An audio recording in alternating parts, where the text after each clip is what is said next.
queria começar agradecendo. A gente tem um time, pô, eu tô animado para o nosso debate, acho que vai ser bem divertido, bem interessante. Só apresentando aqui nossos convidados, a gente tem o Andreto, que é diretor jurídico da Cófico, o Rafael, diretor jurídico da Gavilon, e o André Nassar, que é presidente da Biov, né? E aqui junto com a gente tem o Pedro também, que vai me ajudar a fazer esse debate, que é, na verdade, quem fez todo o trabalho, né? Eu sou só mais um rostinho bonito, né? Aqui nesse vídeo, né? O Pedro que fez todo o trabalho aí de pesquisar, a gente atrás das perguntas, é ele que fez tudo e que vai ajudar aqui, a gente vai debater aqui todo mundo junto, né? Acho que é muito mais um bate-papo, a gente tem um roteirinho, né, que a gente preparou para seguir, mas acho que a ideia é ter muito mais um bate-papo, uma troca de ideia do que qualquer outra coisa. Então, por favor, se sintam absolutamente à vontade para comentar um sobre o outro, falar aqui. A ideia é a gente tocar e mais confundir do que explicar, né? Então, eu já começo perguntando para o André, para o Nassar, que a gente viu, né, o setor do agro, a gente estava comentando antes de começar aqui, de abrir para todo mundo, né, que o setor do agro está indo super bem, né, que as exportações do primeiro trimestre, por exemplo, de soja foram 15% maior do que em 2019, né, e indo bem, muito puxado pela China, né, a China capitaneando aí as exportações.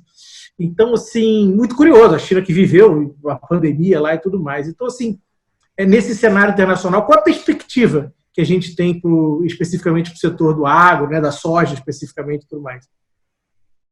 Boa tarde a todos aí, todos estão assistindo, é um prazer estar aqui, obrigado Diogo e Pedro pelo convite, um prazer estar debatendo aqui junto com o Rafael e com o Eduardo Andreto. Agradecer o Bichara aí pela organização. Tem 2 pontos que eu queria comentar, Diogo.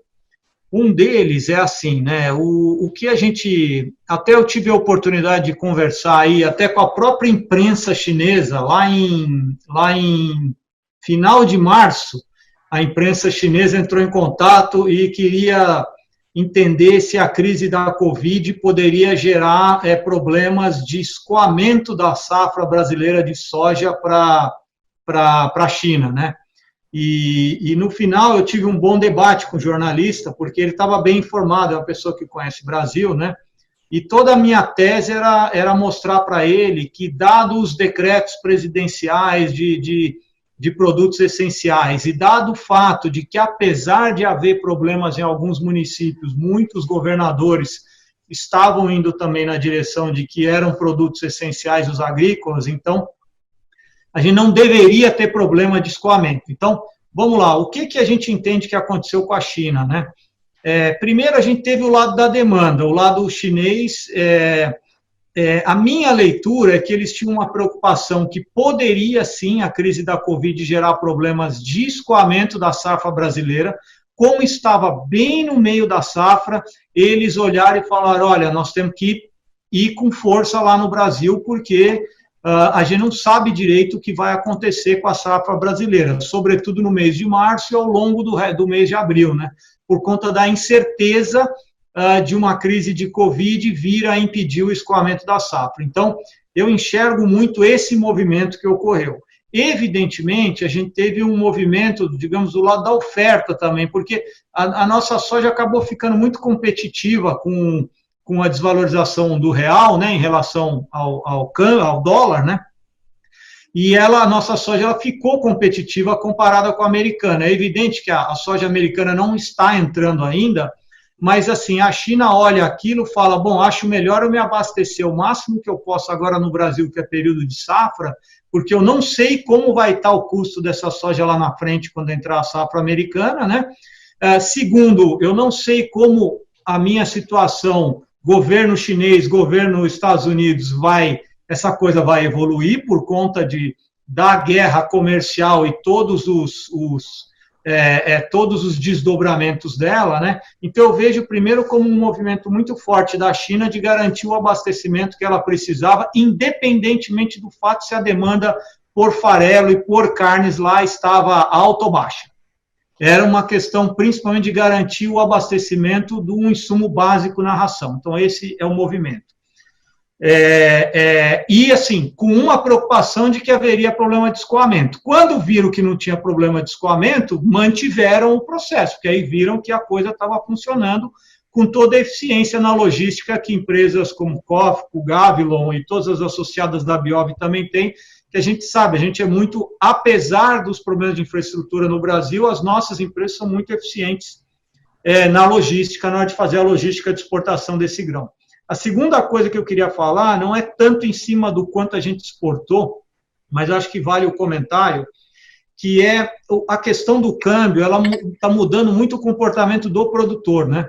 Então, se a gente for olhar a safra 2021, já tem muito de safra 2021 fixada, vendida pelo produtor, porque como ele não sabe o que vai acontecer lá no primeiro semestre de 21, ou até no segundo semestre, quando a gente olha milho safrinha, né? Os produtores foram com muita força no sentido de venderem antecipado.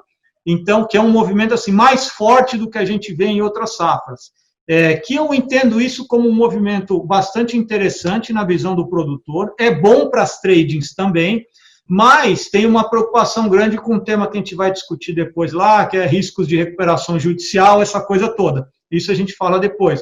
Mas, assim, o câmbio também, essa desvalorização cambial fez mudar o comportamento do produtor como vendedor de soja, que eu acho que é interessante também, né? Eu acho que vale esse comentário. E isso acaba sendo positivo, porque havia, antes da Covid, ainda a gente tinha 30%, talvez 35%, não sei o número exato, de soja na mão do produtor. E estava aquela dúvida de como é que o produtor ia fazer a comercialização desse produto. E aí, quando veio a Covid, desvalorizou o câmbio e a demanda chinesa, a demanda por exportação continuou muito forte, o produtor, ele colocou e vendeu esses estoques, o que eu achei bastante interessante, porque aí libera armazém para ele, reduz o custo de capital para ele, e a gente fez o escoamento todo, numa janela boa. Então, acho que no final foi um grande ganho, acabou dando certo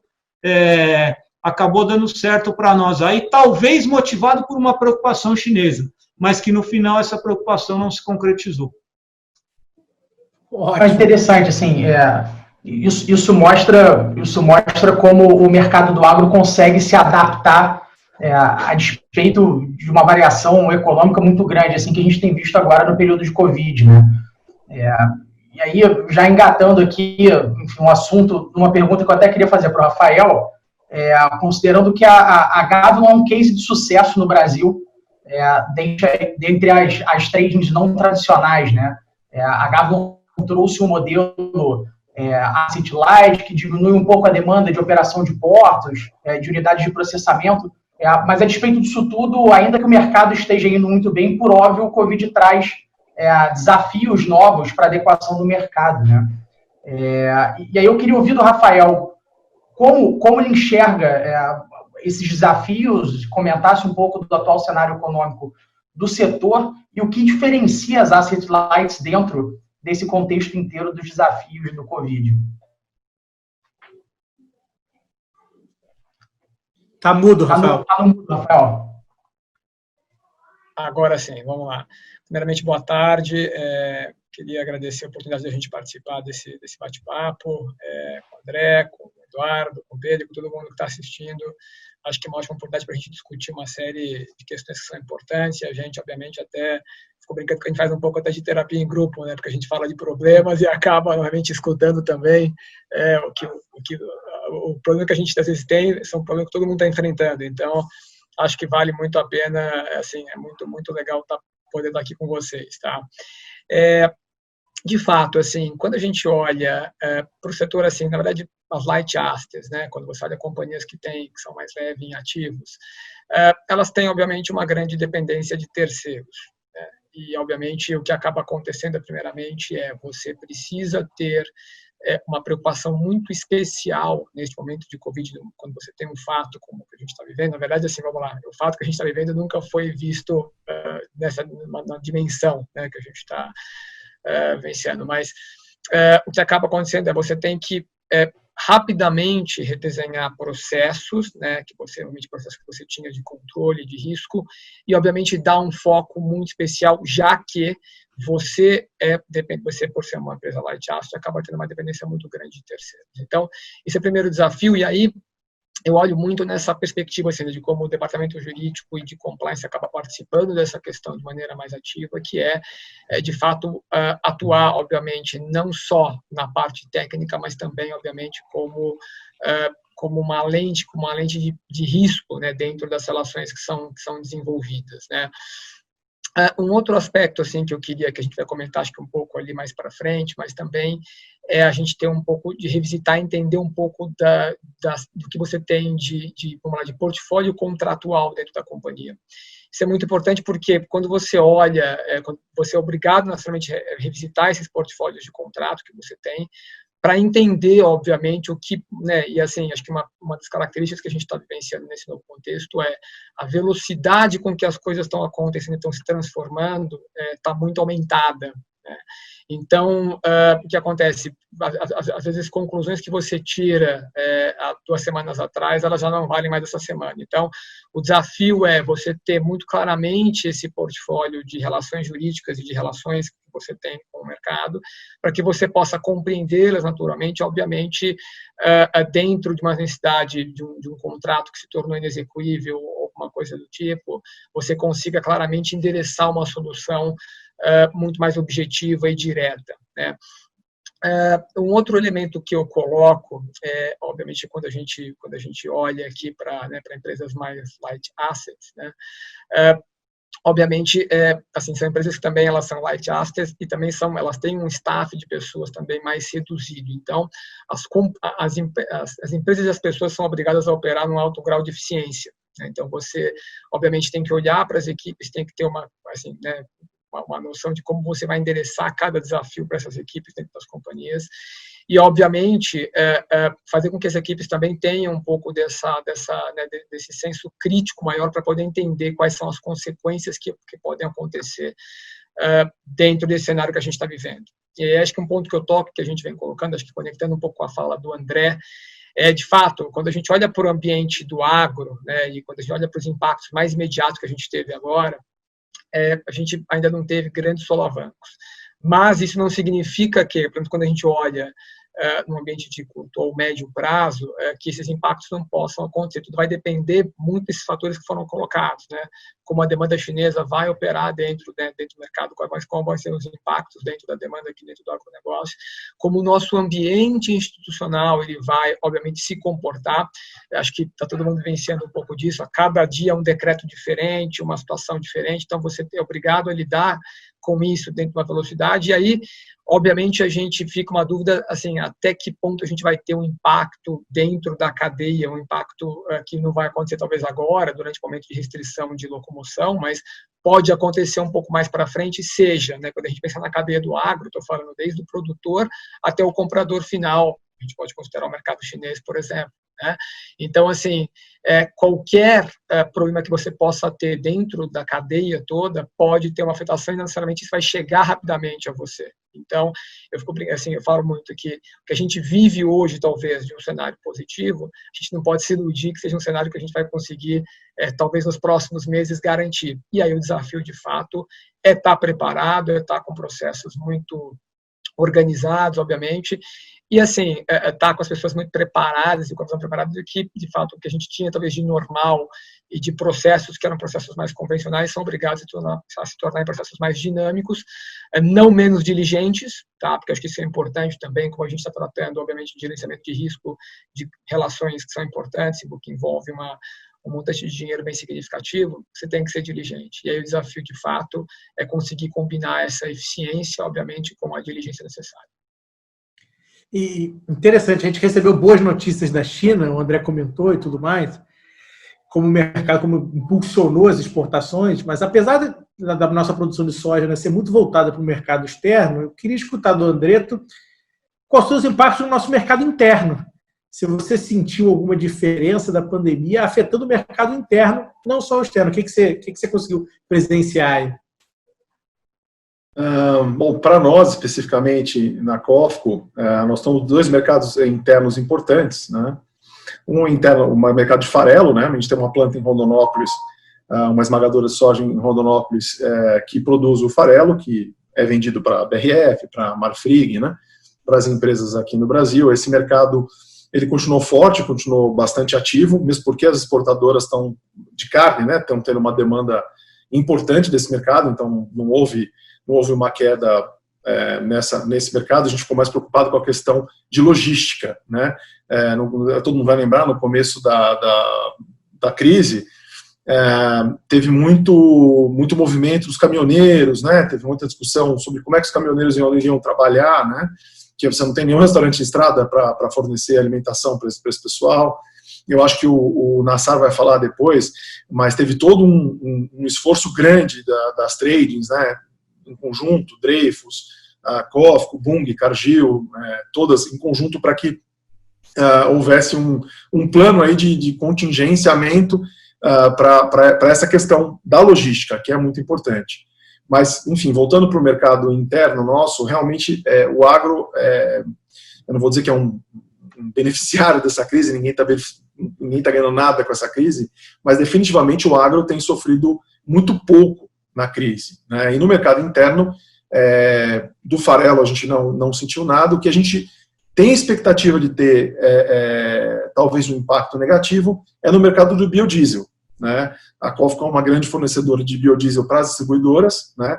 Para quem não conhece muito o mercado de biodiesel, nós temos uma legislação que obriga as distribuidoras a fazer um mix, né, do biodiesel com o diesel normal. Aí tem os programas, né, o B11, B12, agora o B14, talvez o Nassar também possa falar um pouquinho sobre isso, né, Nassar?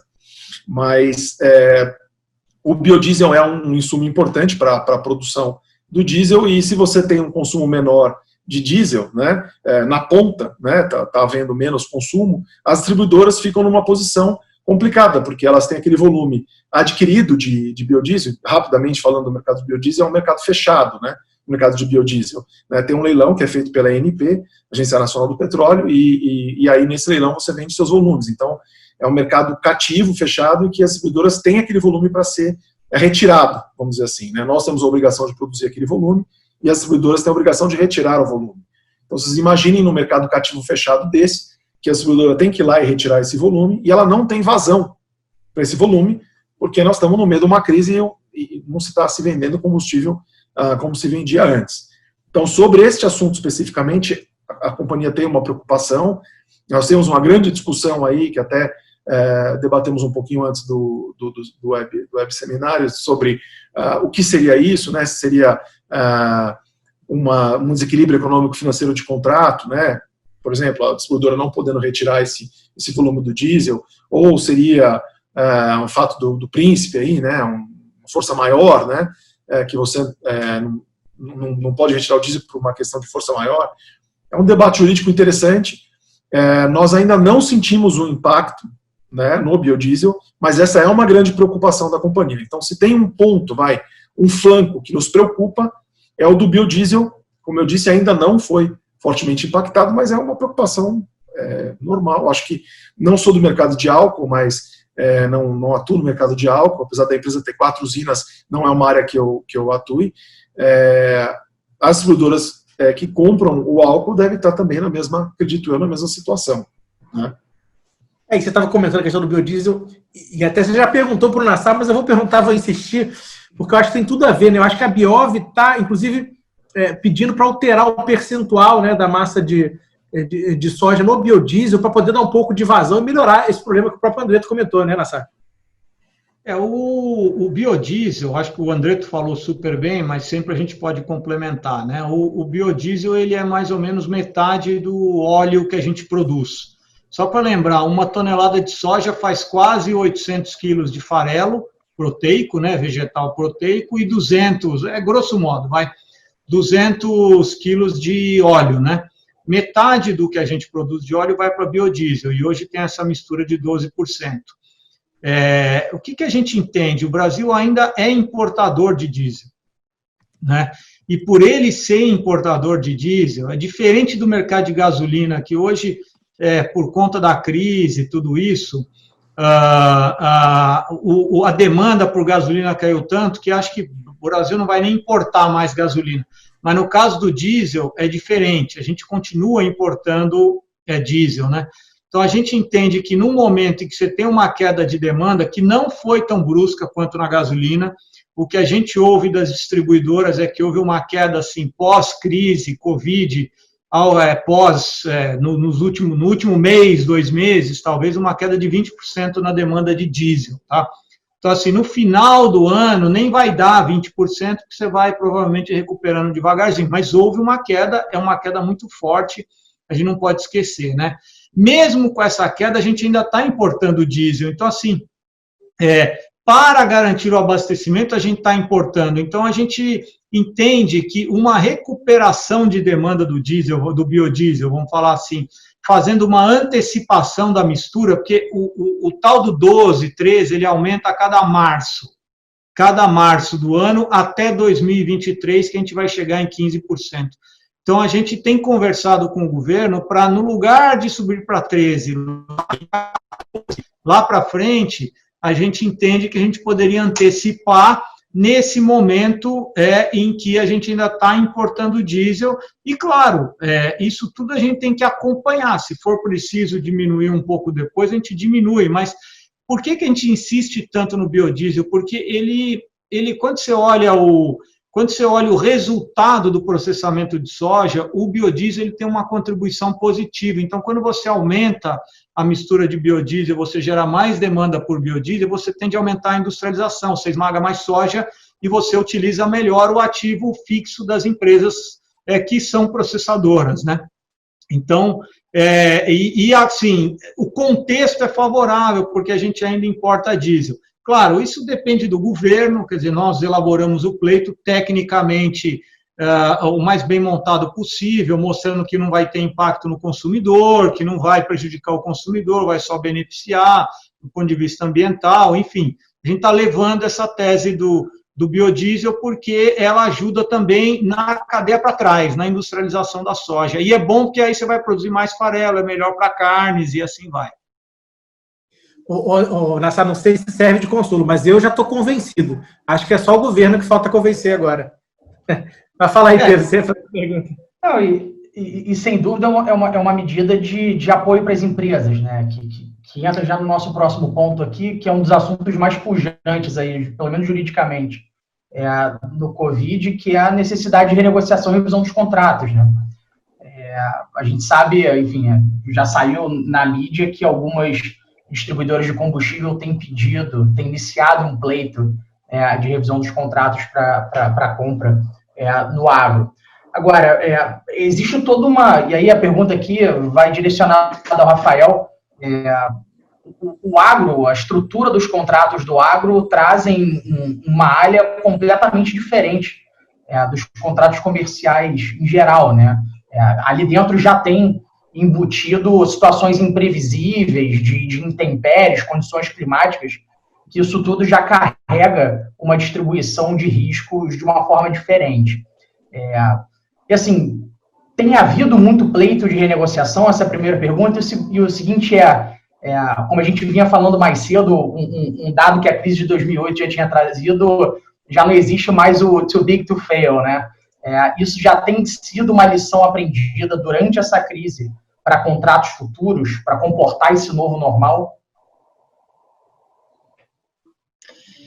De fato, assim, acho que também retomando um pouco até do que o André comentou e o que o Eduardo também falou um pouco. De fato, a gente tem passado ainda, dentro do agronegócio, mesmo do setor, quando acho que você olha para a cadeia toda, de maneira um pouco, uma coisa inatingida considerando determinadas proporções, em relação ao Covid. Então, assim, quando a gente olha para, por hora, pleitos relacionados a renegociações de contratos ou questões muito ligadas à inadimplência que tenham como resultado o Covid-19, talvez um ou outro caso isolado. Tá? O que, na verdade, assim, a gente olha, acho que a gente tem que ter muito, assim, aí te falo, não é olhar só para o agora, mas talvez é olhar também para o horizonte que está se abrindo, tentar entender o quanto esses impactos vão se prolongar, obviamente, e assim, e como isso pode, dentro de um contrato, dar margem a pleito. E aí, basicamente, um dos pontos, até me pega um pouco na carona do Eduardo, que poderia, né, que se coloca muito na mesa, que se fala, né, mas seria de força maior, caso for fortuito ou força maior, porque, de força maior, porque estamos lidando com alguma coisa que é totalmente, que nunca foi vista, né, pelo menos nesse ambiente, nesse mundo moderno que a gente vive. Então, assim, até que ponto isso, de fato, poderia ser uma causa que poderia livrar as partes de cumprirem as suas obrigações dentro do contrato. Eu acho que ainda assim é um pouco, de novo, é um pouco imprevisível isso, tá?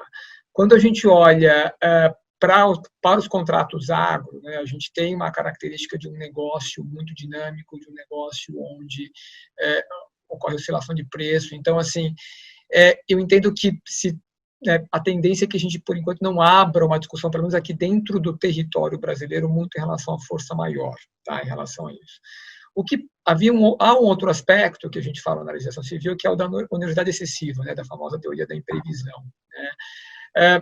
Esse é um ponto também que já foi discutido em alguns casos, obviamente não casos de pandemia, mas em outros tipos de contrato, principalmente nos contratos de soja verde há tempos atrás, né, sobre, obviamente, quando a alteração do contexto, né, gera uma obrigação, quer dizer, faz com que o contrato fique muito oneroso para uma das partes e, obviamente, isso poderia justificar um possível, né, poderia fundamentar um pleito de negociação, né, de renegociação.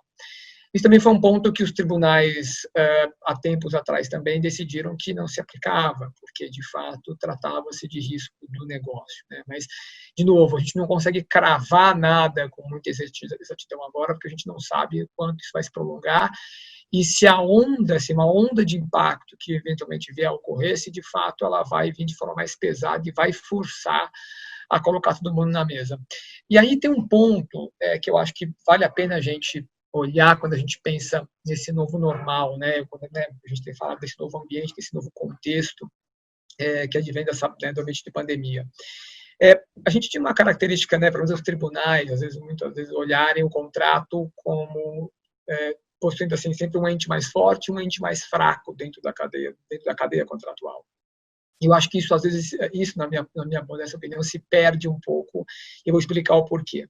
Eu acho que, com o que a gente está vivenciando e o que a gente tem, obviamente, das partes envolvidas, muitas vezes você vai ter uma companhia multinacional envolvida num contrato contra, às vezes, um produtor ou alguma outra parte menor. Mas, se você, de fato, se o judiciário, de fato, decide que aquele contrato pode ter um pleito de renegociação, dando causa, obviamente, por quê? Porque o produtor, eventualmente, como uma parte hipossuficiente, você deve ser um ponto que é um ponto de que o efeito para a companhia que é maior, que possui uma robustez maior dentro daquele contrato, o efeito é muito mais devastador. E quando eu falo de efeito devastador, é um efeito em termos de geração de empregos, em termos de arrecadação de tributos, e eu quero falar, se você gera uma insegurança jurídica de que os contratos não são válidos, de que os contratos podem ter problemas de interpretação dentro do judiciário, se a gente não gera essa margem de segurança jurídica, você pode ter, sim, um efeito devastador, não só para a companhia que está envolvida, então, é o que a gente pode chamar, assim, né, de uma análise paritária do contrato, porque a análise tem que ser feita dessa maneira, não de uma maneira levando em consideração aquelas questões que são da pessoa que tem, né, da contraparte que tem uma capacidade econômica maior e uma capacidade econômica menor. O ente que tem uma capacidade econômica maior, ele pode ser muito mais afetado e isso pode, obviamente, dar causas aí a consequências muito mais drásticas, tá? E aí, assim, quando a gente olha, eu acho que para o futuro, né, das relações contratuais, eu acho que, vamos lá, né? O primeiro é esse aspecto que eu coloquei, o segundo a gente vai ter que, obviamente, pensar, de novo, em estruturas contratuais que, na verdade, cubram, talvez, ou que tenham, na verdade, previsões específicas para esse tipo de evento. A gente tem uma cláusula, obviamente, você tem cláusulas que cobrem outros aspectos, mas eu acho que o que está acontecendo talvez fique marcado, né, e force as companhias, na verdade, as partes, a terem um estudo um pouco mais aprofundado desses mecanismos contratuais e dos próprios efeitos, que é onde eu estou querendo chegar. Talvez você vão ter que existir mecanismos dentro do contrato que tenham uma previsão específica sobre eventos que, de fato, são tão imprevisíveis assim, tá?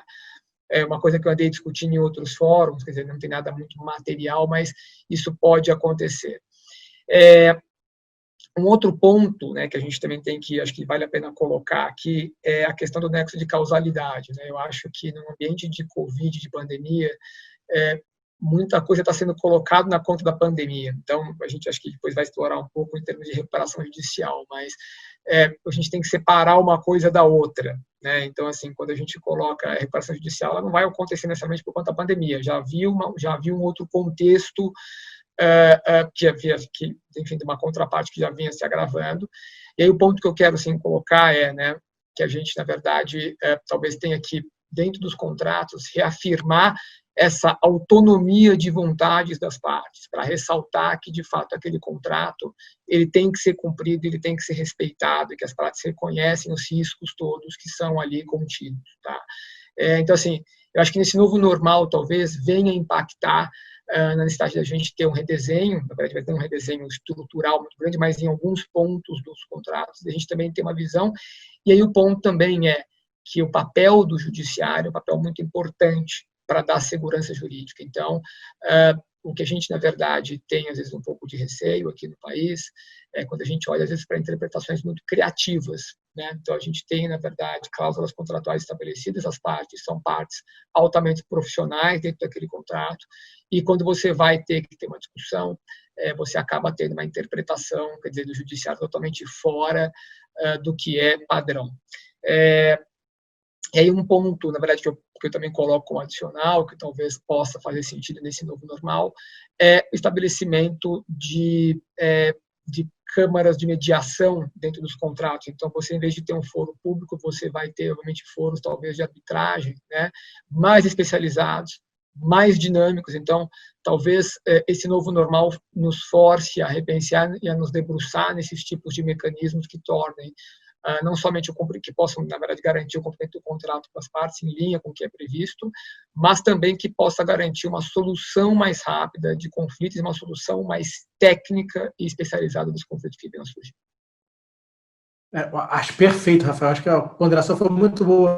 E é verdade, a gente vê até o projeto de lei do Anastasia, o 1179, que acho que vai ser votado hoje no Senado, ele meio que cria uma presunção de que você tem um caso fortuito, né? Mas essa presunção não é para você usar indiscriminadamente e para qualquer contrato você fazer um reequilíbrio ou até cancelar o contrato, né? Você tem que provar ainda, por mais que haja essa presunção, um nexo de causalidade, como você estava falando, né? Daquele contrato com a pandemia que está acontecendo, né? Então, eu acho importante o que você falou. E por falar em contrato que não é cumprido, aí eu já pergunto para o André, então, eu sei que teve isso no passado, né, por questão da quebra da safra lá no Sul, a gente teve um problema muito grande de recuperação judicial de vários produtores, né? E até um problema muito grande que isso acontecia lá nas CPRs que eram emitidas. Queria que você comentasse isso que aconteceu e se você acha que, por conta da pandemia, a gente vai ter um problema similar de RJ desses produtores ou basicamente não vai acontecer, foi a questão da quebra da safra que gerou esse problema no passado?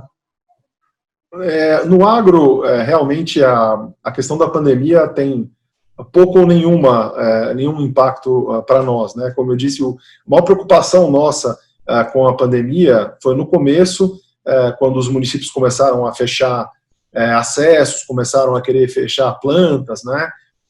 Nós tivemos também um barulho grande no Porto de Santos, né? Eu não comentei antes isso, mas foi muito importante. O ministro da Infraestrutura, ele entrou no tema e ele conseguiu contornar o problema, foi super importante a atuação do ministro, e evitou uma parada, por exemplo, do Porto de Santos. Esses são pontos nevrálgicos para nós, né? Por exemplo, o corredor norte, né, no Brasil, que é um corredor rodoviário, mas você tem depois a hidrovias, né, que são os rios lá em cima, Tapajós, que vão até Barcarena, é um outro corredor importante logístico do Brasil, que se para, aí nós temos uma situação crítica para o agronegócio relacionado à pandemia, né? Então, eu não vejo um aumento de recuperação judicial ou problemas de crédito no agronegócio ligados à pandemia, né? Agora, já a quebra de safra, esse é um problema seríssimo no agronegócio, seríssimo, né? A gente tem que ficar muito preocupado, o Rafael acho que vai concordar comigo, fica uma loucura o jurídico de uma companhia do agro quando você tem uma quebra grande de safra, porque aí o produtor que foi financiado pelas trades, pelos bancos, né, mas enfim, vamos falar das tradings aqui, simplesmente não entregam, né? E aí fica uma situação complicada, porque você tem a CPR de um produto que não existe, né, que não foi entregue pela questão da quebra de safra. Ou uma outra situação mais do oportunista, né, quando o preço dá uma grande avançada e você tem contratos fechados, precificados, e o produtor simplesmente não cumpre o teu contrato porque ele quer vender mais caro para outra trading ou para outro cliente, né? Então, assim, voltando à recuperação judicial, a preocupação maior, na verdade, é com a quebra de safra. Mas falando especificamente da recuperação judicial, a gente tem uma grande preocupação hoje na recuperação judicial do produtor rural, né? Que existe um embate grande nos tribunais sobre se o produtor, pessoa física, pode pedir RJ, né? Eu não vou entrar aqui em detalhes dessa discussão, é uma discussão extensa, longa, mas só para quem talvez não esteja familiarizado com o assunto, né, a nossa briga é para que o produtor rural, né, a lei, né, considere, por exemplo, a CPR, que é a nossa maior garantia, a cédula do produtor rural, né, considere essa garantia como uma garantia externa à recuperação judicial, à RJ, né. E o raciocínio é bastante simples, né, porque quando você tem uma CPR, né, na verdade você já comprou aquela produção, né, aquele grão já é seu. Você financiou o produtor, você tem uma CPR que te garante um volume determinado daquele grão, então, na verdade, esse grão você já comprou, né? Então, não deveria ser considerado um bem essencial, por exemplo, para a continuidade do negócio do cliente, né, do farmer, né, do agricultor, porque se for considerado como essencial e for considerada dentro da RJ, né, a minha garantia de nada valeu, né, a minha CPR. Né? Então, como eu disse, é uma discussão complexa, longa. Nós temos esforços também via BIOV institucionais, né? Então, estamos tentando aí produzir uma legislação que proteja mais quem está na ponta de conceder o crédito, né? As tradings, para que o crédito não fique inviabilizado, de tão arriscado que ele seria, né? Eu acho que é importante o Nassar comentar um pouquinho esse tema e falar um pouquinho das discussões institucionais que nós estamos tendo a respeito da recuperação judicial do produtor rural. Fique à vontade, direto. Esse é quem manda, aqui a casa é sua, não sabe? Tá bom, obrigado, Diogo, obrigado, Andreto. Não, o que eu acho que é interessante tem vários pontos de preocupação, né? Acho que um que é muito atual, né, e está na pauta do Congresso, quem acompanha o Congresso no dia a dia, sabe que existem alguns projetos de lei lá que procuram criar uma espécie de via rápida da recuperação judicial no momento de crise da Covid, né, enquanto a gente está ainda no momento da pandemia. Tem até projetos de lei que colocam, por exemplo, uma espécie de um período de 60 dias em que o próprio credor ele não pode fazer nada, basicamente, contra o devedor, e porque é o tempo que seria para eles conversarem, negociarem, né? E para um setor como o nosso, né, que é um setor que trabalha com commodities que foram compradas antecipadamente, que são colhidas, colocadas no armazém, se você colocar um período de 60 dias, assim, basicamente você não pode nem mesmo receber o produto, caso o produtor, especificamente, ou pode ser um distribuidor, enfim, pode ser agentes que recebam o produto e acabam vendendo para empresas como as associadas da BIOV, né? Se ele ficar 60 dias com o produto e, assim, com dólar nessa altura, com o mercado do jeito que ele está, altamente líquido, né? Até não usei a palavra liquidez, deveria ter usado a palavra liquidez, né? Porque o mercado de grãos está muito líquido, sobretudo soja, o de milho um pouco menos, mas vai estar também, né? Com o mercado altamente líquido, assim, tem riscos grandes de um projeto de lei desse ser aprovado, né? Então, a gente, na vertente institucional, conforme disse o Andreto, a gente tem gastado bastante tempo em mostrar para os parlamentares como funciona o nosso negócio, qual é o benefício desse sistema que você compra antecipado, depois você recebe do produtor, a liquidez que isso gera, o benefício que isso gera para o produtor, para nós e também para quem compra lá na ponta, né? E lembrar que, assim, num momento assim de crise, como a gente está vivendo, não adianta você resolver o problema de uma empresa com uma recuperação judicial rápida, porque você tem a cadeia para frente, você tem a cadeia para trás, como é que a gente vai fazer, né? Se for o caso de forçar uma negociação, tudo bem, então você busca uma solução que você põe todo mundo na mesa, numa visão de evitar uma chuva de recuperações judiciais no futuro. Aí tudo bem, faz sentido, né?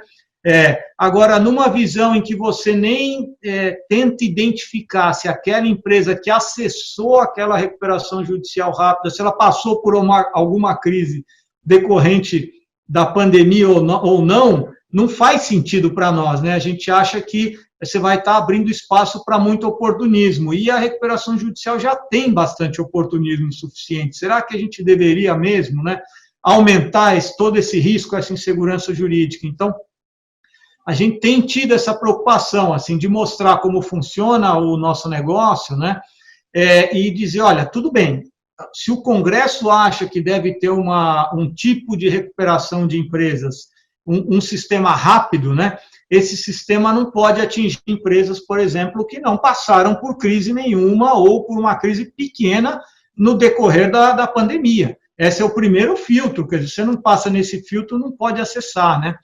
Porque, assim, também tem um lado, assim, do Congresso, que nesse momento, que você pega a lei 11.101 da recuperação judicial, ela, vamos dizer assim, define o beneficiário mais ou menos bem. A gente não concorda com isso, porque tem gente que não é beneficiário que está acessando, mas conforme disse o Andreto, é outra discussão isso aí. Mas define bem. Esses projetos de lei são bem mais amplos, eles tem projetos que falam em agente econômico, sem nenhuma definição do que é o agente econômico. Então, nos preocupa muito isso, né? Então, o nosso setor virou uma espécie de termômetro dessa coisa da recuperação judicial. Todo tipo de discussão que tem no legislativo, a gente vai lá e fala, opa, eu quero falar. Eu tenho uma experiência aqui para contar e, por favor, me ouça, porque talvez a minha experiência vai te fazer pensar duas vezes sobre o dispositivo que você está criando, né? A gente virou uma espécie de um setor que é o termômetro desse negócio, né? Por conta do modelo de negócio. Então, sim, nos preocupa bastante. Eu acho que o Congresso está sendo muito responsável nessas discussões, eles são, né? Mas agora o Congresso está num sistema de votação também rápido. Então, não dá tempo de fazer debate. De repente, as coisas são aprovadas e nem dá tempo de fazer debate. Então, isso tem exigido das associações um tipo de articulação que a gente está aprendendo. Assim. Depois nós vamos ver quem sobreviveu, quem não sobreviveu, quem fez bem, quem não fez, né? E, em geral, as coisas funcionam bem quando você tem associações atuando junto. Quando você monta um discurso comum e você demonstra... uma associação sozinha, do jeito que a gente está hoje, não ganha nada mais. Nos obriga hoje a atuar em conjunto. Nesse sentido, acho que tem sido positiva a experiência de gerar esse amadurecimento entre as associações. 2 comentários rápidos só. Primeiro, queria dar parabéns para o Nassar, porque as pessoas podem não saber, mas o Nassar não é advogado. Mas ele ele já é. Não tem a formação de advogado, mas sabe mais do que muito advogado. E um segundo comentário, você estava falando lá da CPR, Andreto. Eu acho que a CPR é o mesmo caso da alienação fiduciária, que está fora da recuperação judicial, só que com sinal trocado, né? Na alienação, o bem está fora porque ele comprou, ainda não pagou. Então a propriedade é de quem? É do banco que financiou. Na CPR é o contrário. O bem não é mais dele porque ele já vendeu aquele bem. Então os dois deviam estar fora da recuperação. Não faz super sentido para mim. Diogo, deixa eu só falar que eu sou agrônomo, né? Mas eu tenho os professores muito bons que nem o Andreto, cara. E como eu sou um bom ouvinte, eu aprendo as coisas, tá? Existe uma discussão grande, obrigado, Nassar, mas você está entendendo mais do que eu de recuperação judicial. Quando eu tenho dúvida, eu te pergunto. Ainda bem que eu tenho o Rafael na minha equipe, porque senão... O que eu acho que é sério nessa questão da recuperação judicial é que é insustentável, né, você querer defender que a CPR fica fora, né, quer dizer, que a CPR não fique fora de uma RJ, né, produtor rural. Isso demonstra o nível de delinquência, desculpe a palavra forte, mas o nível de delinquência financeira, creditícia, né, que a gente enfrenta.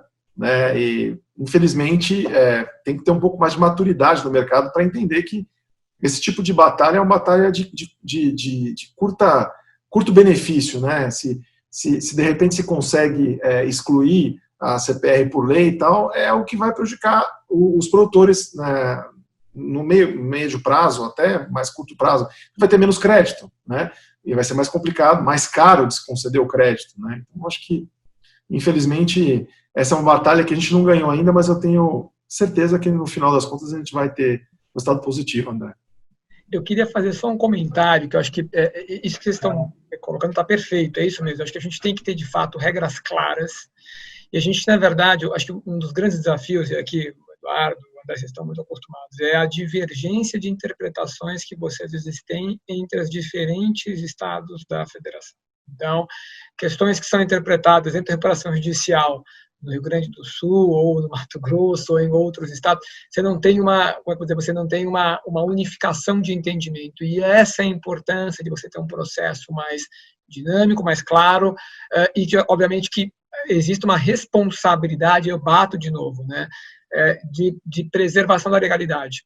Porque você não pode ficar interpretando, vamos lá, se você tem uma lei, tem um procedimento estabelecido para aquilo, você não pode ficar interpretando aquilo de maneira muito diferente, aí o papel do judiciário é muito importante para dar segurança jurídica e para garantir, obviamente, que o financiamento no agro continue, obviamente, viável, né, enfim, pelas trades e pelas outras entidades que desempenham um papel muito importante, mas também para garantir que o custo de transação, obviamente, seja um custo viável, porque senão, se a gente não tem essas regras claras e entende que toda vez que você tiver uma RJ, trata-se de um crédito perdido, de algo que você não vai, que hoje esse é o conceito, né?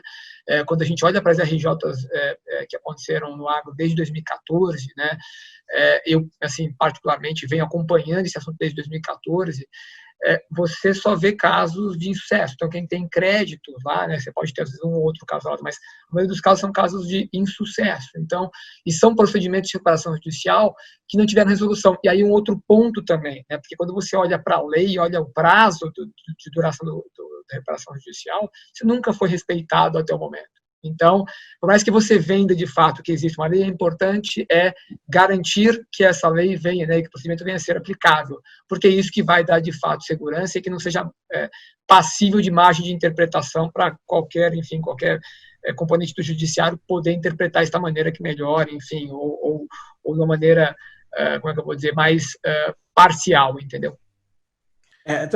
Só para complementar, mas rapidinho, Diogo, para a gente sair desse tema, mas eu faço uma comparação dos juízes, da postura dos juízes, né, infelizmente, sobre a recuperação judicial, e aí eu não estou falando só da recuperação judicial rural, de produtor rural, mas de uma maneira geral, mas no nosso setor isso se mostra bem claro, uma postura meio, fazer um paralelo com a justiça do trabalho, né, meio uma postura do hipossuficiente, né? Parece que o juiz fala, não, peraí, o cara não pode quebrar, né, vamos ajudar, uma postura meio de ver a empresa que está em recuperação, né, ou o produtor rural que está em recuperação, como um hipossuficiente que ele precisa proteger, né.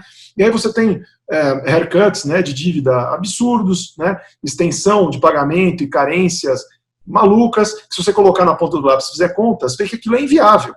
Na verdade, o sujeito quebrou, né, mas você entra numa recuperação judicial maluca. Então, eu só queria complementar com isso que o nosso judiciário, infelizmente, tem uma visão bastante ainda de hipossuficiência, deixa eu proteger e tal. Isso acontece em outras áreas também, no agro acontece, mas você tem outras operações judiciais enormes aí que às vezes não fazem o menor sentido, né? Então, só queria complementar com isso. Não, concordo. Só ia comentar também com uma brincadeira, que eu tenho um amigo que eu até conferi se ele estava aqui na lista, ele não está escutando, então eu posso falar a história que ele não vai me desmentir. Mas é um amigo baiano que ele falava que a gente tem 3 sistemas judiciários no Brasil, né? O estadual, o federal e o da Bahia. Que ele dizia que era um microsistema à parte. Então, isso reforça o que o Rafael estava falando. A gente tem, às vezes, decisões pontuais, nada contra a Bahia, era só uma brincadeira, mas, assim, a gente tem decisões específicas de um estado ou do outro que, às vezes, destoam da realidade, falta uma uniformidade. Mas, Pedro, continua aí, senão a gente vai ficar falando de RJ até o final aqui. Não seria um problema, mas o próximo ponto é um ponto que a gente tem muito carinho aqui no escritório, que é de logística, né? E aí, enfim, voltando aos aspectos um pouco econômicos aqui também, em março a gente viu que teve um aumento de 10%, mais ou menos, no custo do frete, porque era o início da pandemia, tinha pouca demanda, disponibilidade de caminhoneiro na estrada, que estavam enfrentando diversos problemas de restaurante, de serviços essenciais mesmo, para poder continuar. Esse problema o próprio mercado cuidou de resolver, né? Já está equacionada essa questão da oferta e da demanda de transporte. Mas segue existindo uma incógnita em relação ao futuro de como que os países vão sair desse buraco econômico do Covid hoje em dia. E aí, especificamente em relação à logística, minha pergunta agora é dirigida ao Rafael, assim, as empresas já têm alguns pontos de atenção mapeados em relação ao futuro da logística e dos efeitos disso na cadeia do negócio do agro? Sim, acho que é um ponto que a gente tem, de fato, olhado com muita cautela e justamente, né, voltando, né, a gente separar um pouco do que são impactos naturais do negócio e que são os potenciais impactos do Covid-19 na estrutura, né, vamos lá, na logística em geral. Né? E aí, assim, quando a gente olha, de fato, vamos lá, para os contratos, né, a gente, operacionalmente falando, eu acho que a gente não tem um grande efeito por hora. O ponto é, quais são elementos, na verdade, paralelos que possam surgir por conta do contexto do Covid-19 que possam impactar na logística. Aí eu posso, assim, eu queria até, vou conectar com o que o Andreto comentou no começo. Então, por exemplo, imagina que você tem uma restrição por conta de decretos municipais em armazéns em determinada região. Se você não consegue, eventualmente, né, tirar aquela carga daquela localidade para colocar na ferrovia, onde você geralmente tem um contrato de take or pay com uma cadência estimada, tá, dentro de um determinado prazo, se você não consegue de fato, se você é impactado por um decreto como esse e não consegue, você pode ter um impacto em cadeia muito relevante. Então, é algo que certamente que as companhias têm olhado com muita atenção, né, e obviamente criado estruturas para você conseguir reagir, né. Um outro ponto, só para também dar um exemplo, é que o Covid-19 pode, obviamente, impactar, e que são coisas também que as companhias estão olhando, naturalmente, por conta da queda da atividade econômica, você teve uma queda de arrecadação nos estados todos. Tá? Então, naturalmente, o que acaba acontecendo? Existe um incremento de um apetite tributário, a gente pode chamar assim, né? um apetite arrecadatório. Né? O que acaba acontecendo, eventualmente? Interpretações distintas da legislação tributária, como, por exemplo, as que possam levar à tributação de ICMS frete em determinados estados, que resultam, por exemplo, em paralisação de caminhões em barreiras. Tá? Isso aconteceu em alguns estados da federação. E, obviamente, também gera um impacto, porque, de novo, eu tenho as companhias têm uma cadência logística, tem navio no porto esperando para embarcar a mercadoria, então você, de fato, naquela mercadoria, se a gente não tem certeza de que aqueles caminhões vão seguir na cadência, você vai ter uma discussão no meio do caminho, por conta de tributação, além do próprio custo da discussão que você vai ter ali, você pode ter um impacto muito nocivo no próprio fluxo de escoamento, porque o seu navio vai ficar esperando, você vai pagar demurrage, detention, enfim, vai ter uma série de custos adicionais não previstos que podem impactar. Então, assim, de novo, quando a gente olha para a logística, a gente não olha só para a logística em termos operacionais, mas a gente também olha para consequências que esse contexto pode gerar na movimentação logística, tá?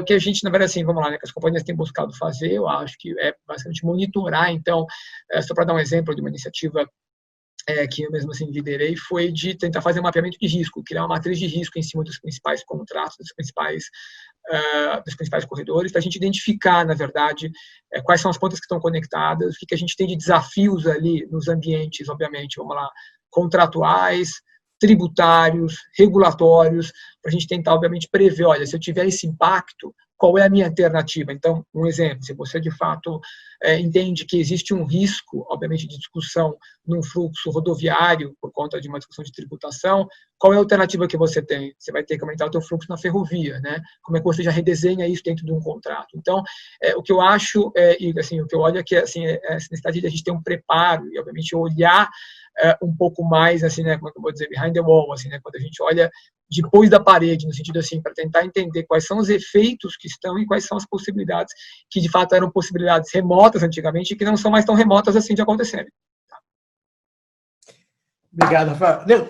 E você estava falando da questão dos diferentes regulamentos, né, de estocagem, e eu lembrei do ponto aqui, que é muito curioso, que eu sempre uso o exemplo do agro, especificamente de Rondonópolis, para a gente citar uma coisa que a gente precisa ter, que é uma coordenação entre os diferentes entes da federação, município, estado e União, de regulamentação, né? Isso foi um problema muito grande, o STF decidiu aquela questão que permitiu aos governadores e prefeitos editarem normas, mas eu sempre cito o caso de Rondonópolis como um exemplo de texto de sala de aula de como a falta de coordenação leva a resultados ruins, né? E eu sei que o Andreto vivenciou isso particularmente, né, lá, como é que foi a questão de Rondonópolis. Queria que ele contasse um pouco, e se além de Rondonópolis, claro, se essa questão de regulamentações diferentes nos diferentes níveis da federação vem impactando o setor como um todo de alguma maneira. Efetivamente, no começo da pandemia, ainda no mês de março, né, começo de abril, nós tivemos uma época bastante crítica, né, para a companhia, né, porque Rondonópolis, que é um município importante para nós, tanto de escoamento de produção, quanto é onde está a nossa planta de esmagamento, né, de biodiesel, de farelo e tal, e o município decidiu que toda e qualquer operação industrial, de maneira geral, né, qualquer operação industrial deveria parar. Né? No caso, naquela época, né, no começo de abril, tinha um decreto presidencial, se eu não me engano, a legislação, né, portanto, para o país todo, dizendo que eram as atividades essenciais. Né? E produção de alimentos, né, e produção de combustível eram atividades essenciais. São as duas coisas que a planta produz. Né?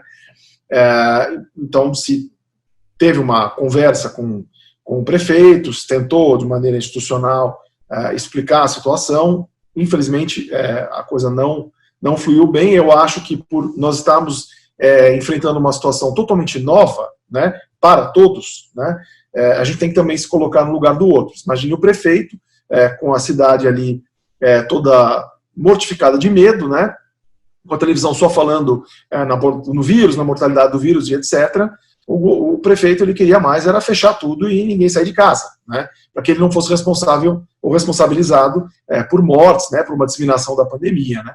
Então, nessa atitude de um pouco de desespero, de nervosismo, mandou-se fechar tudo, né, inclusive as de alimentos e combustíveis. E nós fizemos realmente um esforço institucional enorme. Não adiantou, tivemos que impetar a mandado de segurança, tivemos a alegria de cair com um juiz razoável, que autorizou a abertura da nossa planta. Né?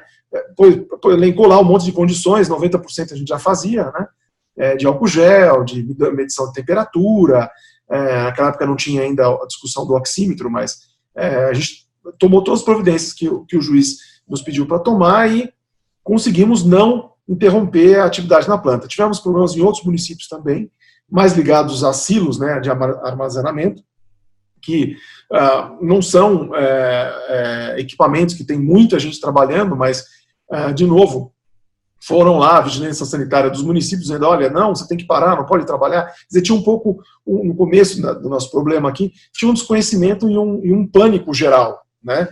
E, de novo, eu gosto de fazer analogia, eu faço analogia com o direito ambiental. Né? Se você pede uma liminar para um juiz para parar de usar um defensivo agrícola numa região, porque a chuva está levando para o rio, né? Até ele entender, ele deu a liminar para você, porque é melhor ele impedir que aquilo continue, né, e correr o risco de ter um dano ambiental, do que tentar entender o problema em detalhe, né, e ver o que pode e o que não pode. Eu acho que esse momento crítico a gente já viveu, já passou, acho que agora os municípios estão mais... todo mundo já aprendeu um pouco mais como é que é estar numa pandemia, né, como é que é estar nessa situação crítica, então está todo mundo trabalhando com muito cuidado e eu acho que hoje a gente tem menos essas situações críticas, pelo menos na COFCO a gente não está enfrentando nenhuma situação crítica mais de ter que pedir liminar, ter que implementar mandado de segurança e litigar. Eu acho que agora a gente está no momento mais calmo da situação da pandemia. Nos preocupou recentemente os decretos de lockdown, né? Nós tivemos um decreto de lockdown no estado do Pará, né? O estado do Pará é um estado importante para a companhia, porque, como eu disse mais cedo, é o corredor norte, né? Escoamento da produção, né? Então, aquilo gerou um temor, mas, novamente, de novo, prefeitos que já aprenderam, já tem aí um aprendizado que aconteceu, então é lockdown, mas atividades de comida, logística de comida e tal, não se trava, né? Então nós não tivemos nenhuma disrupção, vamos dizer assim, na nossa cadeia, nossa cadência logística, como bem colocou o Rafael Fox, né? É importante para nós a cadência logística nunca parar, porque vocês imaginem que é como se fosse um duto, né, de envio, né? Se você trava uma ponta, você acaba com toda a cadeia para trás, né? O silo lota, você tem que parar de retirar o grão da fazenda, do produtor, enfim, toda a cadeia trava se você parar a cadência. Nós não tivemos nenhuma disrupção da cadência, mesmo com o lockdown no Pará. Então, eu acho que nós já tivemos um aprendizado no Brasil de um pouquinho melhor como lidar com esse tema. Está menos crítico. No começo, para você ter uma ideia, em abril, acho que eu trabalhei muito mais em casa do que eu trabalhava no escritório. De tão estressante que foi o negócio, né? Porque para nós, por exemplo, parar a planta, era parar a produção de biodiesel, parar um envio de farelo para a BRF, quer dizer, como é que a BRF faz o frango engordar se ela não tem o farelo que eu estou produzindo para mandar para ela? Então, você realmente cria um problema para várias cadeias, né? Mas, graças a Deus, não aconteceu e hoje nós estamos muito mais calmos nesse front. Um fantasma que acaba sempre rondando a gente é a questão das decisões judiciais, né? Porque a gente tem visto, não se acendeu muito, mas um movimento de ações civis públicas que pedem o lockdown, né? Então, às vezes você pega um juiz desavisado em relação a isso e acaba travando a cadeia logística como um todo, né? E assim, e ainda que não de forma tão clara, porque no fim do dia acaba havendo um respeito direto pelas atividades que foram tidas como essenciais, seja pelo decreto federal quanto pelos decretos estaduais, de vez em quando tem esse problema, como a gente, Rafael, estava falando mais cedo, do feriado de São Paulo antecipado de uma hora para outra, que para o agro é um grande problema, né? Assim, considerando todas as operações financeiras que são feitas, a B3 não querendo aderir ao feriado, né? Enfim, respeitar, e a gente acaba enfrentando esse tipo de problema lateral dos decretos, enfim, das produções legislativas, né, no meio do caminho. Mas eu te garanto que nós estamos muito melhor agora do que a gente estava lá no fim de março, de abril. Houve uma evolução assim, em V, né? A evolução foi assim, porque realmente ali estava muito difícil. Fale, Nassar. Eu queria só fazer 2 comentários rapidinho, para também não perder a cadência do debate. Um sobre o que o Rafael falou, e lembrar do tabelamento de frete, que Diogo e Pedro têm um conhecimento grande nesse assunto aí, né? Quando veio o tabelamento de frete, a gente fez esse exercício na Biov também. Como é que a gente vai montar uma matriz de risco para prever o que era impossível de prever, que era cair uma tabela de frete no nosso colo, e que a gente sabe que no que ela foi instituída, para tirá-la é quase impossível. Tanto é que até hoje ela sobrevive, né? Mas a gente não conseguiu montar a matriz toda, porque realmente ali era uma questão, né? Então, assim, de vez em quando a gente tem que pensar em coisas que a gente não imagina, tem que embutir lá no risco coisas que a gente não imagina, a primeira coisa. E a outra coisa, queria comentar um negócio relacionado ao que o Andretto falou, porque o que aconteceu, né? No caso nosso, né? As nossas empresas tiveram que fazer toda uma mudança de práticas, vamos dizer assim, nos pátios, por causa dos caminhões, né? Porque tem empresa aí que recebe de 5 a 10 caminhões, 5 a 10 mil caminhões por dia, né? Em todos os seus pátios, né? E até foi uma cobrança grande que a gente recebeu do governo, porque vocês sabem que os caminhoneiros são super voltados à rede social, e eles começaram a dizer, olha, deu problema no pátio da empresa tal, não sei o quê, o cara não fez terraplanagem, não tem banheiro, não tem espaçamento, não sei o quê, fechou, enfim. A gente tem que fazer todo um esforço aí, monitorado, a gente monitora semanalmente cada empresa fez todo um trabalho ali de adoção de um monte de prática nos pátios, e isso mudou completamente a relação nossa com os caminhoneiros, porque os caminhoneiros passaram a reportar para nós, assim, ó, agora eu estou seguro de chegar lá no teu pátio, porque o teu pátio não vai ser um negócio que vai gerar disseminação da Covid, e assim vai. Então, assim, de certa forma, a gente aprendeu, a gente aprimorou coisas que a gente não teria aprimorado, ou teria levado mais tempo no normal antigo. No normal novo, a gente teve que aprimorar. Aí chegou uma pergunta aqui da Carolina, acho que a gente pode fazer aqui, depois volta para o script, mas ela perguntando que parece que ela entendia que havia um movimento de celebrar termo de compromisso com as autoridades municipais, né, sobre exatamente logística, circulação, movimentação de carga e tudo mais. E aí ela pergunta se isso aconteceu de fato com as empresas de vocês e se isso ajudou um pouco nesse movimento de uniformizar e, quem sabe, até de conscientização que o André estava falando. Né? Alguém viu? Alguém celebrou esse termo de compromisso, não? Olha, eu posso falar assim, por enquanto, assim, eu escutei falar disso, mas, assim, por enquanto a gente não teve nenhum tipo de situação envolvendo isso. André, eu não sei se você teve algum caso como esse. Não. Ainda não. Não, no nível, não, aí que tá, no nível, digamos, institucional, de novo, puxando para o meu lado, né, o que aconteceu? Vou pegar um outro exemplo, pega o pessoal de frigorífico, né, onde você tem um número de pessoas maior dentro da planta. Os frigoríficos adotaram alguns protocolos, né, e esses protocolos eles negociaram com o Ministério da Agricultura. Então, houve um movimento muito parecido da gente fazer algo com o Ministério de Infraestrutura, com respeito principalmente à questão dos caminhões. Mas eu vejo assim, não é puxar sardinha, mas como as nossas empresas se anteciparam e adotaram as medidas e a gente passou a informar o governo das medidas e reportar, eu acho que isso reduziu muito esse desejo, entendeu? De bolar algum tipo de protocolo ou termo de compromisso setorial. No momento que você mostra que você está fazendo, você inibe movimentos desse tipo. Então, por exemplo, claro, tem movimentos, questões pontuais, mas na questão específica de caminhão, nós não tivemos problemas com o Ministério Público, por exemplo, né? Então, acho que você tem um pouco que ser proativo, não ter tanto, medir o risco, mas divulgar o que você está fazendo, e isso aí ajuda bastante digamos, em não ter uma medida de fora para dentro. É melhor que seja de dentro para fora.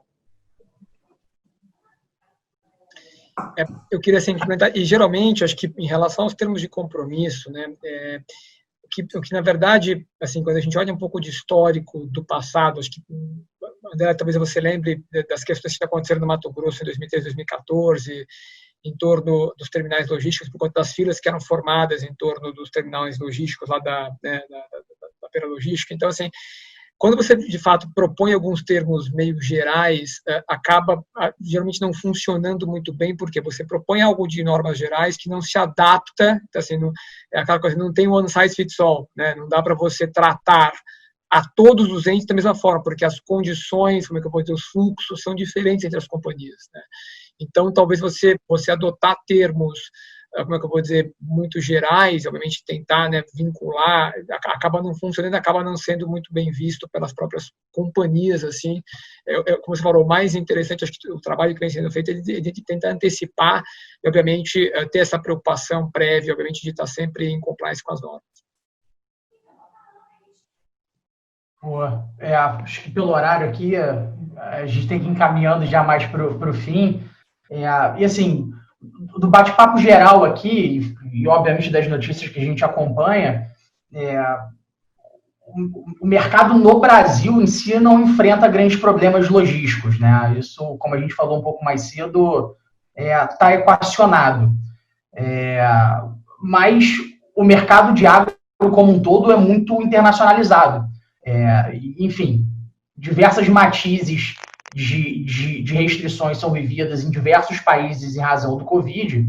E a pergunta aqui direcionada ao André, enfim, enquanto presidente executivo da Biov, muito envolvido nesse tipo de assunto, Se o Brasil tem encontrado problemas logísticos para entrega dos contratos de grãos, em razão de eventuais restrições que possam ter nesses países destinatários, né, nesses países que compram, né, os produtos do Brasil. Então, o que a gente viu na soja, né, e vamos ver como é que o mercado de milho vai se comportar, porque ele tem ali as suas especificidades, mas a gente viu que, e tem a ver com a fala que eu fiz lá inicialmente, né, o fato do Brasil não ter se transformado num problema, pelo contrário, numa solução como fornecedor, vamos dizer assim, né, como exportador, porque o que aconteceu foi que alguns países adotaram até restrições à exportação, né? E isso aconteceu bem naquele momento lá que o André falou que estava aquela loucura lá, março, estava todo mundo preocupado, né? E isso deixou alguns países importadores, que são importadores sobretudo de cereais, porque isso aconteceu principalmente nos cereais, nas oleaginosas, né? Isso gerou, na visão desses países que são importadores, uma preocupação muito grande com a segurança alimentar, de depender de um terceiro como fornecedor, né? Então, assim, essa questão da Covid toda, ela vai trazer um debate sobre qual é a confiança que alguém que depende do mercado internacional tem no mercado internacional. Isso aí é inexorável, vai gerar esse debate. Por quê? Porque nem todos os exportadores se portaram de forma confiável nesse momento. O Brasil, eu entendo que o Brasil se portou como confiável. Se foi porque a gente estava buscando oportunizar algo, né, que estava ocorrendo conjunturalmente, eu não acho que seja conjunturalmente, porque nós somos exportadores há muitos anos. Nós somos exportadores confiáveis, vamos dizer assim, há muitos anos. Agora, outros países não. Eles mostraram que, num momento que a preocupação com a segurança alimentar sua, doméstica, eles podem travar a exportação. Ou os fluxos são interrompidos. Por exemplo, a Argentina teve casos de interrupção de fluxos, né? Ou você tem uma questão mais geral, que é o caso americano, que é um grande fornecedor, mas que ele já não é um fornecedor confiável, porque entra em guerra comercial, quer dizer, você tem uma agenda muito maior que acaba afetando a agenda de alimentos nesses países, e aí o importador de alimentos pensa, bom, aquele mercado ele não é 100% confiável para mim, porque eu não consigo medir o risco, eu não consigo medir o risco político de decisões políticas, né? Então, eu acho que essa questão do risco de decisões políticas vai afetar bastante o comércio internacional daqui para frente. Se isso vai virar mais protecionismo ou se isso vai fortalecer instituições globais que vão tentar impedir os países de adotarem essas medidas, eu não sei. Eu acho que as instituições globais estão, digamos assim, fora de moda, né? Você vê a OMC, por exemplo, hoje ela está muito esvaziada. Então, eu acho que você tem uma chance maior daqueles que são importadores, deles colocarem uma trava falando assim, olha, como é que eu vou mitigar o risco do outro que vai me fornecer não interromper esse fornecimento, não gerar interrupção. Nesse ponto, eu acho que nós temos que ter um protagonismo grande, assim, diplomático, né, de deixar claro qual é a nossa visão. Quer dizer, a visão do Brasil qual é? A visão do Brasil não deveria ser, e não é, assim, até hoje não foi, e acho que não vai ser no futuro, de usar politicamente o fato da gente ser um fornecedor de alimentos para ganhar coisas em outros setores e, eventualmente, até interromper a exportação de alimentos. Eu acho que nós temos que maximizar isso dentro do mercado agrícola, dentro do mercado de alimentos. É um desafio. Agora, gerou um debate que eu acho que é positivo, teve até declaração de um conjunto de países dizendo assim, olha, como alimento é essencial, o mercado internacional de alimentos tem que ser protegido. Tá? Agora, eu estou mais na linha de achar que você vai ter um movimento protecionista e nós, como Brasil, vamos ter que nos movimentar para dizer, olha, o protecionismo é para o outro, para nós não, porque nós somos fornecedores muito confiáveis. Tá? Eu acho que a gente até esgotou as horas que a gente tinha combinado E normalmente eu estou acostumado a mandar o meu relatório de horas para vocês, cobrando. Então, eu não quero que isso aconteça ao contrário. Então, assim, eu vou... Diogo, mandar o relatório de horas, cara, você sempre pode mandar. Isso não tem problema algum. Pagar é outra coisa, né? Não, se der resultado, né, Andretta, aí tudo bem, cara. Eu trabalhava com um gestor que ele falava assim, meta é meta, o choro é livre. Não, então, para eu não receber um relatório de horas agora, eu queria abrir para considerações finais, o que vocês quiserem falar para a gente arrematar e, eventualmente, cada um trabalhar, né, que a gente tem que ganhar dinheiro além de tudo. Né?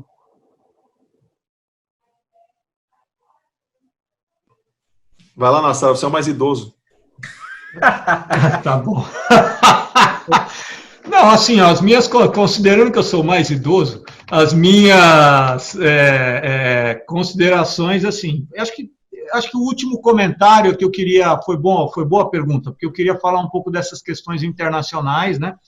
Assim, a gente tem que ter um cuidado grande com isso, olhando China, olhando essas questões que de vez em quando a gente se arrisca um pouco, né? O governo se arrisca um pouco nessa questão da China, eu acho que a gente tem que trabalhar isso com muito cuidado, porque a gente está num momento, assim, que, na verdade, é um momento que o Brasil está sendo reconhecido positivamente como produtor do agronegócio, vamos falar assim. É um momento, assim, que aquelas críticas ao Brasil, elas foram jogadas para debaixo do tapete temporariamente, vamos dizer assim, no que diz respeito a alimentos. A gente está recebendo crítica em outras áreas, tal, mas no que diz respeito ao agro, aquelas críticas nossas estão meio guardadinhas, então vamos aproveitar esse momento para a gente mostrar aquilo o positivo, que tinha muita gente que não queria enxergar por N razões. Então, acho que é por aí, a gente tem que ser muito inteligente agora e a gente não pode fazer besteira, né? Não pode errar. Então, eu acho assim, é muito importante que o governo se alinhe com o setor privado exportador, porque vai ser bom para o governo também, se ele se alinhar, porque isso vai gerar ganho para todo mundo. Então, eu acho que essa é a principal preocupação agora nessa área internacional aí, que dá um protagonismo para o Brasil, então vamos utilizar inteligentemente esse protagonismo. E, Diogo, Pedro, obrigado de novo, viu? O prazer foi nosso. O prazer é nosso. Bom, acho que eu sou mais velho que o Rafael, né? Exatamente, eu sou mais jovem aqui. Eu acho que o Nassar já fez ótima exposição aí para finalizar o nosso call. Eu agradeço muito a oportunidade e o convite de vocês, Diogo, Pedro, Bichara, para participar. Eu acho que foi um bate-papo muito interessante e principalmente nesses momentos de Covid, que a gente fica muito em casa, né? Esse tipo de participação. Eu tenho participado de muitos web seminars e é muito bom de poder, nem que seja pela telinha aqui, ver as pessoas e poder discutir os temas que a gente é tão apaixonado no dia a dia, né? Então, acho que agradeço de novo e excelente oportunidade que possam vir outros aí.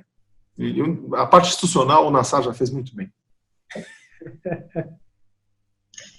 Eu também queria agradecer, acho que foi muito legal esse bate-papo, agradecer o espaço, foi um prazer poder falar com o Nassar, com o Eduardo, com o Diogo, com o Pedro. E assim, acho que uma mensagem que eu coloco, acho que os momentos de crise todos, eles são muito marcados por desafios de você ter que lidar, obviamente, com incerteza, de você ter que lidar com coisas que você nunca viu muitas vezes em termos, né, de contexto, mas também acaba sendo um terreno muito fértil para ideias. E eu acho que a gente tem que aproveitar esse momento, quer dizer, no meio, vamos lá, né, do afogamento de problemas que a gente acaba vivendo todos os dias, para discutir ideias, né? E eu acho que essa é uma oportunidade muito grande, e isso é que acho que eu tenho tentado sempre colocar com as ideias legais, o que você pode, de fato, levar em termos de experiência, porque, veja, acho que todos aqui nas companhias têm, né, comprometimento com equipes, então, assim, o que acontece? A gente tem, de fato, o que discutir, o que, de fato, a gente consegue levar de coisas positivas. Aí acho que pega um pouco da carona de falar também um pouco o que o André e o Eduardo já ressaltaram, né, a importância do setor agro para a economia brasileira. Então, de fato, a gente está falando de um setor que é muito significativo, se não mais significativo, é um setor que, de fato, mesmo diante de tudo que está acontecendo, continua a gerar divisas para o país, está inserido dentro de uma cadeia de sustentabilidade, isso é muito importante, está muito conectado com as questões que são muito importantes, que são questões não operacionais, mas questões estratégicas, que têm a ver com clima, que têm a ver com preservação dos recursos naturais. Acho que o setor está muito conectado com isso, então eu acho que a crise, na verdade, ela tem que nos levar, mais do que solucionar problemas, ela tem que nos levar para novos patamares de ideias, para novas discussões, para que a gente consiga, obviamente, sair, porque esse momento ele vai passar, mas que a gente consiga sair, de fato, com perspectivas e muito preparados para dar continuidade ao desenvolvimento do setor aqui no país. Essa é a minha mensagem. Obrigado a todos pela participação aí. Quem tem que agradecer aqui sou eu. Eu me diverti demais, foi muito bacana o bate-papo. Agradeço demais o tempo de vocês que vocês dedicaram para a gente, para bater esse papo. Foi muito legal mesmo. Eu me diverti muito aqui e falei antes do Pedro porque eu sou mais velho dele. Não parece, mas eu sou, né? Então, deixa o mais jovem então encerrar e a gente termina. Não, de verdade, estar com vocês é sempre um grande momento de ensinamento, assim, né? Vocês sempre trazem matéria nova para a gente, boas ideias para discutir e sempre muito conectados com o próprio mercado. Então, enfim, espero que a gente consiga de novo sentar numa mesa aí como essa para conseguir bater um pouco mais de ideia. Queria agradecer mesmo, enfim, a gente ficou muito tempo aí tentando aliar os pontinhos aí. Tomei bastante tempo de vocês aí desde ontem, mas espero que não fiquem com raiva de mim por isso. Encontrem eu de novo no futuro. Mas obrigado mesmo. Queria agradecer em nome do escritório mais uma vez, agradecer a todos os participantes aí, quem está assistindo a gente, cada um de sua casa. E é isso. Muito obrigado a todos mesmo. Beleza, gente. Muito obrigado. Um abraço. Obrigado, um abraço. Tchau, gente. Tchau. Gente, um abraço. Obrigado. Tchau, tchau.